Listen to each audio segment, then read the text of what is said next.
खरं तर उखाणा असतो 2 ओळींचा फक्त. खरं तर उखाणा असतो 2 ओळींचा फक्त. पण संधी चालून आली तर होईल म्हणते व्यक्त. नाव घ्या नाव घ्या नाव काय घ्यायचं, नवरोबाला शेवटी आहोत म्हणायचं. निळ्या निळ्या आकाशात चमचमणारे तारे, नाव घेते राजश्री लक्ष द्या सारे. नाव घेते नाव राजश्री माझे नाव, मानगाव माझे गाव, लहानपणापासून ज्यांची लाभली साथ, अशा सोमानानी रुक्मिणीची मी नात. उमराच्या झाडाखाली दत्ताची सावली, जानबा बेंके माझे वडील, रेखा माझी माऊली. माहेरला प्यारी होती मनी माऊ, नयन माझी वहिनी, अविनाश माझा बाहू. नाव घ्यायला सुरुवात करते गणपतीला स्मरून, आता माझ्या नवीन परिवाराची ओळख देते मी करून. ज्यांच्यामुळे सगळ्यांचे चेहरे असतात हसरे, स्वभावाला असे एक नंबर माझे सासरे. साध्या वरण भातावर साजूक तूप घालायचं, रुपाली पाटील यांना आता सासूबाई म्हणायचं.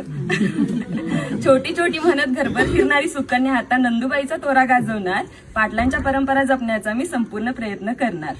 माझ्या तिन्ही सासवा जणू काही आहेत माझ्या आई, जसे आपल्याला श्री स्वामी समर्थ आणि साई. बहिणी समान आहेत माझ्या तिन्ही नंदुबाई, नाव त्यांचे आरती वर्षा आणि सुकन्या ताई.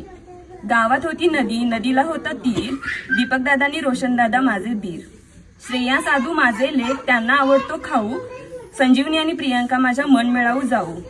अशा माझ्या संसाराची गोष्ट मी देवाला सांगते आणि माझ्या संपूर्ण कुटुंबासाठी मी दीर्घायुष्य मागते.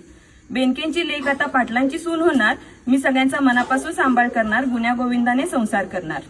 लक्ष्मीच्या रूपाने माझ्या पायाचे ठसे उमटतील, लक्ष्मीच्या रूपाने माझ्या पायाचे ठसे उमटतील. माझी ओळख करून देते मी सौ राजश्री सूरज पाटील. जमले आहेत सारे पाटलांच्या दारात, जमले आहेत सारे पाटलांच्या दारात.